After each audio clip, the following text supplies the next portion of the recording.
তারও মুখ্যমন্ত্রী পদত্যাগ চাওয়ার এখতিয়ার আছে। কারণ মুখ্যমন্ত্রী নির্বাচিত হয়েছে কাদের দয়াতে? আমাদের ভোটারদের দয়াতে। ভোটাররা ভোট দিয়েছেন বলে মুখ্যমন্ত্রী হয়েছে। এই ভোটাররাই যদি কালকে অনাস্থা প্রকাশ করেন তাহলে প্রাক্তন মুখ্যমন্ত্রী হয়ে যাবেন।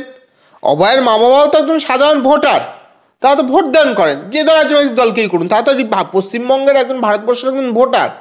তারা যে চেয়েছেন মুখ্যমন্ত্রীর পদত্যাগ 100% ঠিক চেয়েছে, আমরা 100 বার সমর্থন করছি এবং এটা আরও আগে চাওয়া উচিত ছিল।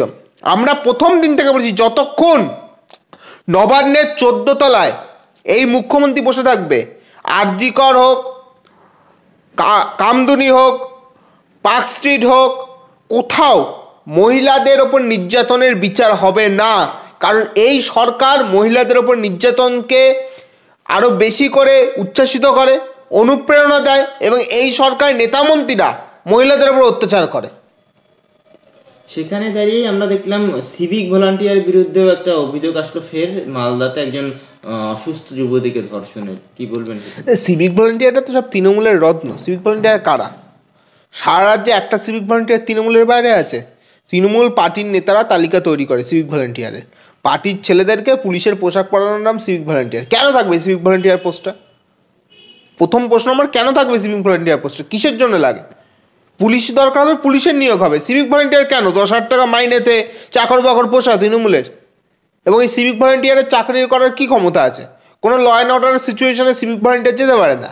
তারপরেও সিভিক ভলান্টিয়ারকে কাজে লাগানো হয়, টাকা তোলা, গাড়ি দাঁড় করিয়ে টাকা তোলা, বাইক থেকে টাকা তোলা, থানায় ডাক মাস্টার নিয়োগ করে তাদের মাধ্যমে কোথায় গাঁজার ঠেক আছে, মদের ঠেক আছে, চুল্লুর ঠেক আছে, সারটার ঠেক আছে, অবৈধ নির্মাণ আছে, এইসব জায়গাগুলোর থেকে টাকা পয়সা তোলা, এগুলোই তো কাজ পুলিশের হয়ে দাঁড়িয়েছে। সেখানে দায় পুলিশ মন্ত্রীকে নিতে হবে, মমতা ব্যানার্জিকে নিতে হবে, দায় অন্য কেউ তো নিতে পারবে না, ওনাকেই নিতে হবে। এবং আমার কথা পরিষ্কার, সিভিক ভলান্টিয়ার পোস্টটা কেন থাকবে? রাজ্যে তো আগে সিভিক ভলান্টিয়ার পোস্ট ছিল না তৃণমূল আসার আগে।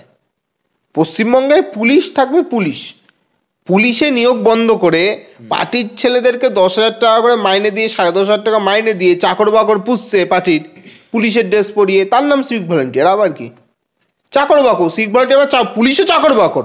পুলিশও কে? পুলিশ আমাদের ট্যাক্সের টাকায় বেতন পায়। ওইসব পুলিশকে পুছে অনেকে রাজনীতি করে দেখেছে, আমরা পুছি না।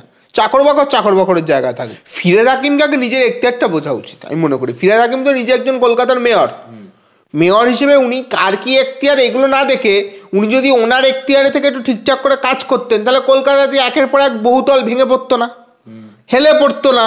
ওনারা ওগুলোর দিকে নজর দেওয়া উচিত।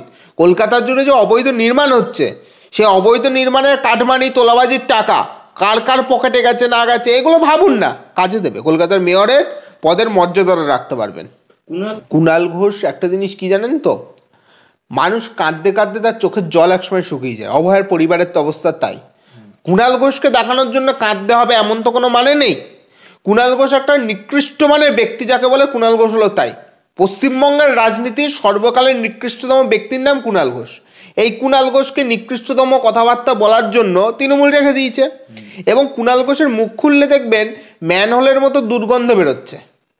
এই ধরনের মন্তব্য কুণাল ঘোষের মতো লোক করবে, অমানবিক লোক, অসৌজন্যমূলক কথাবার্তা তো আগেও বলতো, এবার একটু অমানবিকতার পূর্ণ কথা বলছে।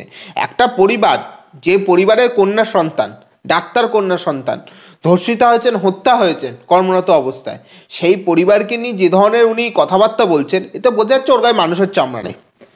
কল্যাণ ব্যানার্জি, বর্ষিয়ান আইনজীবী এবং সাংসদ, তিনি মন্তব্য করছেন যে বিকাশ রঞ্জন ভট্টাচার্যের সুরটা যেন অভয়ার বাবা মার সুর মিলে যাচ্ছে। কারণ বিকাশ রঞ্জন ভট্টাচার্য ফাঁসির দাবিকে সমর্থন করেন না, আর অভয়ার বাবা মা আমরা দেখলাম হাইকোর্টে ফাঁসির দাবি তুললেন না। বিকাশ ভট্টাচার্য কখন কি বলবে না বলে, বিকাশ ভট্টাচার্যের নিজের কোনো কথাবার্তা ঠিক নেই। বিকাশ ভট্টাচার্যের কথার উপর আমি কোনো মন্তব্য করবো না, প্রথমত। আর দ্বিতীয়ত, কল্যাণ ব্যানার্জি তিনি কদিন আগে বলছেন যে দিদির মন্ত্রী, মানে এটা ওনার ভাষায়, ওনার দিদির মন্ত্রীদের চালচলন দেখলে ওনার নাকি গা পিত্তির জ্বলে। তার মানে কি রাজ্যের মন্ত্রীদের চালচলন দেখলে ওনার গা পিত্তির জ্বলে যাচ্ছে। তাহলে আগে উনি ঠিক করুন ওনার সুরটা কী হবে। ওনার সুরটা কি ওনার সরকারের পক্ষে হবে না বিপক্ষে হবে? উনি একদিকে রাজ্যের মন্ত্রী সবার সমালোচনা করছে, আবার সেই সরকারি দলের সাথেই আছে। হয় নাকি দ্বিচারিতা না? মানুষ এগুলো দেখছে, গোষ্ঠীদ্বন্দ্ব একদম প্রকাশ্যে। আর কোনো বলতে বাকি আছে? পশ্চিমবঙ্গে যে সরকার চলছে, সেই সরকারের মন্ত্রিসভার মন্ত্রীদের বিরুদ্ধে কথা বলছেন কে? বলছে তারই দলের সাংসদ, 4 বারের সাংসদ কল্যাণ ব্যানার্জি। এর থেকে তো প্রমাণ হয়ে যাচ্ছে। এবং এছাড়াও বিভিন্ন সময় আমরা দেখছি পিসি ভাইপোর গোষ্ঠীদ্বন্দ্ব চলছেই। সেই গোষ্ঠীদ্বন্দ্বের বড়ি হচ্ছে কখনো আরাবুল, কখনো শান্তনু, চলছে এবং চলবেও। সেখানে দাঁড়িয়ে অভিষেক বন্দ্যোপাধ্যায় সংসদীয় এলাকা ডায়মন্ড হারবারে আমরা দেখলাম কিছুদিন আগেই একজন তৃণমূল নেতাকে লক্ষ্য করে গুলি করা হলো, শুট আউটের ঘটনা ঘটলো সেখানে। শুধু সেখানে কারণ সারা রাজ্য জুড়ে হচ্ছে, সারা রাজ্য জুড়ে আজকে তোলাবাজির ভাগ বাটোয়ারা নিয়ে তৃণমূলের রক্তক্ষয়ী সংগ্রাম মেরেছে। সেই রক্তক্ষয়ী সংগ্রামে মারছেও তৃণমূল, মরছেও তৃণমূল। সারা রাজ্যে মালদায় হয়নি, তার আগে গুমায় হয়নি, তার আগে পানিহাটির একজন কাউন্সিলর মারা যায়নি, তার আগে আপনার দিনের পর দিন এই ঘটনাগুলো ঘটেছে। কলকাতায় একজন কাউন্সিলর, একজন এমআইসি বড় চেয়ারম্যান, সে বসে রয়েছে, তাকে কি গুলি করতে গেছিলো, মেশিনটা লক হয়ে গেছিলো বলে ওর কপাল ভালো, বলে মার সে তিনিও সেদিন গুলি খেত। তো সুতরাং সারা রাজ্য জুড়ে এই লড়াই বেঁধেছে। সারা রাজ্যে কে কোথায় সিন্ডিকেটের লড়াই নেবে, কে কোথায় তোলাবাজির ভাগ বটরা নেবে, কে কোথায় অবৈধ নির্মাণ থেকে কাটা ধরে স্কোয়ার ফিট ধরে ধরে টাকা খাবে, সারা রাজ্য জুড়ে বেঁধে গেছে লড়াই। পরিবার বড় হলে তো একটু ঝামেলা থাকেই, ঝগড়া হয়, অভিষেক বন্দ্যোপাধ্যায় তো বলেছিলেন। দেখুন, পরিবার বড় হলে ঝামেলা হতে পারে, ঝঞ্ঝাট হতে পারে। আপনার পরিবারে ধরুন একটা ঝামেলা হলো, ঝামেলা মানে কি, তর্কাতর্কি ঝগড়াঝাটি হতে পারে। তা বলে সেই ঝামেলা করে একজন একজনকে কুপিয়ে খুন করে দিচ্ছে, গুলি করে মেরে দিচ্ছে, এটাকে কোনো পারিবারিক ঝামেলা বলে না, এটাকে বলে গ্যাংয়ের সাথে গ্যাংয়ের ঝামেলা। দেখবেন আগে আমরা বিভিন্ন সময় দেখতাম, এক সময় আপনিও সাংবাদিকতার সূত্রে তখন হয়তো আপনি ছিলেন না সাংবাদিকতায় বয়স্কান্ত কারণে, কিন্তু আপনি নিশ্চয়ই জানেন যে এক সময় বিভিন্ন ডনদের মধ্যে, মস্তানদের মধ্যে গোষ্ঠী সংঘর্ষ হতো মুম্বাইতে, আন্ডারওয়ার্ল্ড ডনদের মধ্যে এইরকম বিষয় খবর থাকতো। এখন আর আন্ডারওয়ার্ল্ড ডন বলতে তো কিছু নেই, এখন সমস্ত ডন মাফিয়া আন্ডারওয়ার্ল্ডের লোকেরা সব তৃণমূলের নেতা হয়ে গেছে, এখন নিজেরা করছে গন্ডগোল।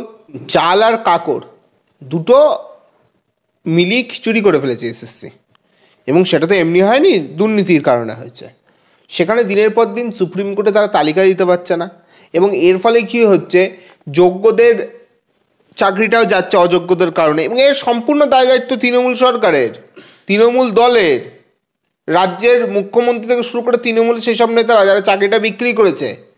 এবং এর ফলে আজকে চাল আর কাকড় মিশিয়ে খিচুড়ি রান্না করে ফেলেছে এসএসসি। ওএমআর শিট দিতে পারছে না, ওএমআর শিট পোড়ানো হয়ে গেছে। রাজ্য জুড়ে সম্পূর্ণভাবে দুর্নীতির স্বর্গরাজ্য চলছে।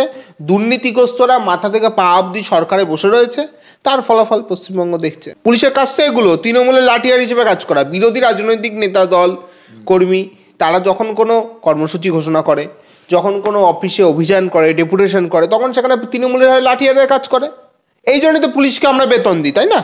পুলিশের বেতনটা তো হয় আমাদের ট্যাক্সের টাকায়, তৃণমূলের লেঠেলগিরি করার জন্য তাদের বেতন।